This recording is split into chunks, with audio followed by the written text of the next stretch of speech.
¿Cómo están, amigos de Videos Mundo? Estamos con las noticias al minuto, al instante. En esta oportunidad les traigo un video para aquella gente que busca entrar a Estados Unidos.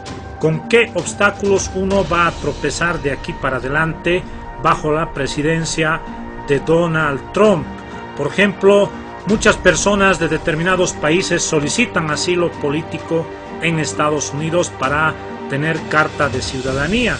Entonces, ¿cuáles son los requisitos que hay que cumplir? ¿Con qué se va a chocar cuando uno está tramitando este permiso de ingreso a Estados Unidos?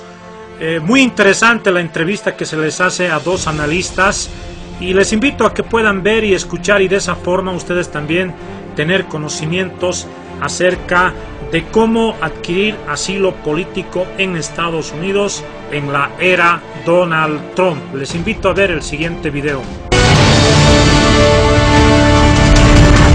La administración de Donald Trump ha hecho que los inmigrantes que buscan asilo en los Estados Unidos se encuentren con que cada vez es más difícil lograrlo. Las nuevas políticas inmigratorias de la Casa Blanca reducen drásticamente las posibilidades de conseguir entrar al país de forma legal, y esto afectará principalmente a aquellas personas que huyen de países en conflicto y cuya vida pudiera incluso estar en peligro. La pregunta para que ustedes participen en este tema de debate es: ¿estás de acuerdo con las nuevas restricciones en las solicitudes de asilo político en Estados Unidos? Les recuerdo nuestras cuentas de redes sociales: en Facebook, Realidades en Contexto, y también pueden escribir a Twitter o Instagram, @mreginacnn. Bueno, y para analizar y poner en contexto este tema, nos acompaña el abogado de inmigración Roberto Ortiz y el escritor y analista de CNN, Carlos Alberto Montaner, ambos desde nuestros estudios en Miami. Les doy la bienvenida y muchas gracias por acompañarnos. Comienzo con el abogado Roberto Ortiz y la pregunta más obvia: ¿quiénes, qué nacionalidad y por qué se verán más afectados con estas nuevas regulaciones? Bueno, en términos es algo general, no es nada por países en términos de lo que estaba hablando con asilo, es general. Básicamente lo que hicieron es, están poniendo más estricto lo que se llama la creíble temor, la definición para cuando los oficiales de asilo estén entrevistando a las personas, sea un poco más estricto. Eso es lo que están haciendo. Carlos Alberto, Donald Trump ha dicho que las medidas para proteger a Estados Unidos, pero sabemos que el terrorismo casi nunca ha llegado de personas que buscaron asilo, o nunca, y por el contrario, el inmigrante ha hecho grandes contribuciones a este país. A largo plazo, ¿quién va a resultar más perjudicado? Bueno, Regina, por supuesto que a corto plazo va a ser los inmigrantes, pero a medio y largo plazo los propios Estados Unidos. Estados Unidos se ha beneficiado de la presencia masiva de extranjeros. Por ejemplo, en la mitad de las universidades importantes de los Estados Unidos, en sus departamentos de ciencias y matemáticas, eso está lleno de extranjeros, de asiáticos básicamente, de hindúes, de chinos, en general de personas que vienen del mundo asiático, pero no solo de esa zona del mundo. Y esas personas son extranjeros que teóricamente vienen a estudiar y regresan a sus países, pero en la mayor parte de los casos se enamoran de los Estados Unidos o se enamoran en Estados Unidos y se quedan en este país. Y yo creo que eso es muy conveniente, María Regina. Siempre se pone un ejemplo que es un ejemplo máximo. Si Estados Unidos no hubiera protegido a Albert Einstein cuando la persecución nazi de los años 30, no hubiera enseñado en Princeton y no hubiera creado en Princeton uno de los grandes departamentos de física de los Estados Unidos. Eso, por supuesto, que es un caso excepcional, pero dice mucho del peso de los inmigrantes y de la ventaja de atraer inmigrantes y de que los inmigrantes puedan desarrollarse en Estados Unidos. Pero no solo esos, también incluso los inmigrantes pobres, los que recogen tomate, los que recogen lechuga. Esa gente es muy importante porque no hay norteamericanos que quieran hacerlo. Y esos extranjeros son muy positivos para la economía norteamericana y en general para la calidad de la vida en Estados Unidos, María Regina. Muy necesarios e incluso algunos de ellos indispensables. Así es. Roberto Ortiz, una de las razones que esgrimen quienes están de acuerdo con las políticas de Donald Trump en este tema, dicen que esto va a ayudar a desestimular a quienes pretenden ingresar al país.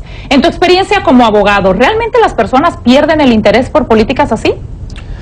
No creo, porque las personas quieren vivir, saben lo que es vivir en los Estados Unidos y lo que ofrece Estados Unidos. Y también muchos de ellos tienen familias aquí y saben cómo vivir la vida aquí y todo lo demás, y por eso es que quieren tratar de venir aquí. Y nosotros debemos tratar de ayudarlos para que tengan su sueño americano. Carlos Alberto, Trump anunció la creación recientemente de una oficina para las víctimas de crímenes a manos de inmigrantes, que se llama VOICE, por sus siglas en inglés. ¿Qué tan negativo es poner en el foco a los inmigrantes como si fueran delincuentes? Bueno, más que negativo, María Regina, es injusto. Hay un artículo muy bueno de Andrés Oppenheimer hoy en la prensa, me imagino que lo hará en su programa también, explicando que realmente los inmigrantes cometen la mitad de los crímenes que cometen los norteamericanos. No es verdad que esos inmigrantes vienen a cometer delitos, ni mucho menos.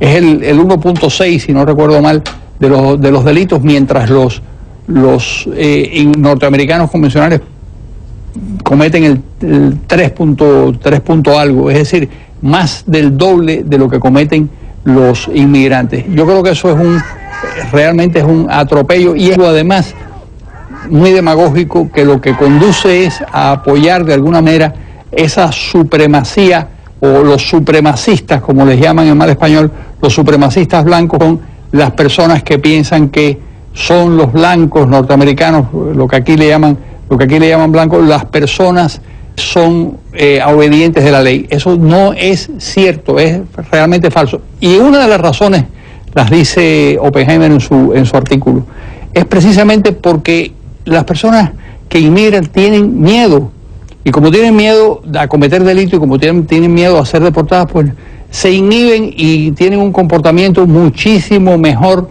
que el norteamericano promedio. Yo creo que eso es verdad en prácticamente todos los países en donde hay una inmigración notable, María Regina. Abogado, como siempre, pues los más vulnerables en estas políticas serán las mujeres y los niños. Ya escuchamos al secretario de Seguridad, John Kelly, decir que planea separar a las madres de sus hijos en la frontera. ¿Qué consecuencia van a traer estos actos? Bueno, esos actos lo que va a conseguir es el hecho de que van a haber hijos de esas personas aquí quedándose, porque yo también vi lo que indicó y dijo que esas personas las van a poner en foster care y todo, y eso va a ser un gasto adicional a Estados Unidos en vez de dejarlo junto con la familia aquí y dejar que procedan con su caso de asilo. Y eso va a ser un problema y un gasto para Estados Unidos si no lo cambian. Carlos Alberto, brevemente, la cifra de migrantes que cruzan la frontera sur de Estados Unidos se redujo en un 40% el mes pasado, de acuerdo a un informe de la Oficina de Aduanas que acaba de dar a conocer. ¿Significa esto que la política de Trump está funcionando? Yo creo que en la medida en que está disminuyendo el flujo de inmigrantes, sí está funcionando, pero eso lo que hay que preguntarse es si es bueno o es malo. Yo creo que es muy malo para esas personas que están buscando, en muchos casos, salvar sus vidas. Me decía el abogado Ortiz, que es un verdadero experto en el tema, que había millones de personas que efectivamente estaban huyendo porque sus vidas peligraban, sobre todo en lo que es el triángulo norte de Centroamérica, es decir, Guatemala, El Salvador y Honduras, y esas personas, y México también en gran medida, y esas personas, ante la posibilidad de perder la vida, pues van a los Estados Unidos. Hay algo muy importante que es bueno que se sepa. A Estados Unidos no se acude por la pobreza, eso no es cierto. Hay panameños pobres y hay costarricenses pobres, y sin embargo no hay comunidades costarricenses ni panameñas en los Estados Unidos. ¿Y por qué no las hay? Y son dos países centroamericanos. Porque sencillamente las personas que emigran de sus países lo hacen porque no les queda más remedio, porque no tienen esperanza, porque tienen miedo, porque las van a matar.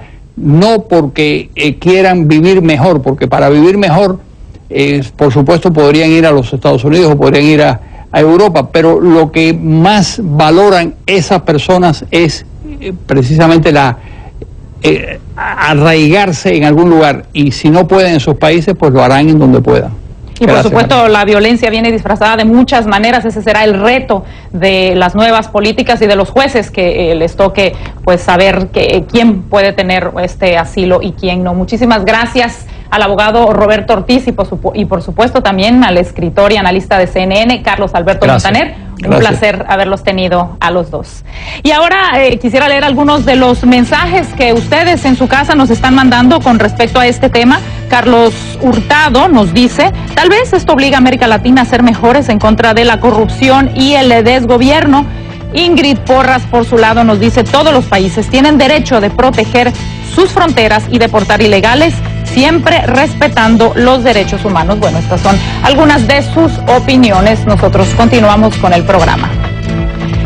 Continuamos en Hawái porque un juez federal de ese país anunció que escuchará los argumentos en contra del nuevo decreto de inmigración de Donald Trump que prohíbe la entrada a Estados Unidos a 6 países de mayoría musulmana con miras a una orden de restricción temporal. En una petición de 40 páginas, los abogados del estado de Hawái solicitaron al juez su intervención en el caso, alegando que el nuevo decreto inmigratorio es contrario a la Constitución del estado, que atenta contra la economía, la educación, las instituciones y la industria del turismo. Hasta este momento, el Departamento de Justicia no se ha pronunciado. El nuevo decreto inmigratorio entraría en vigor el próximo 16 de marzo. Así es, Hawái, el primer estado en protestar.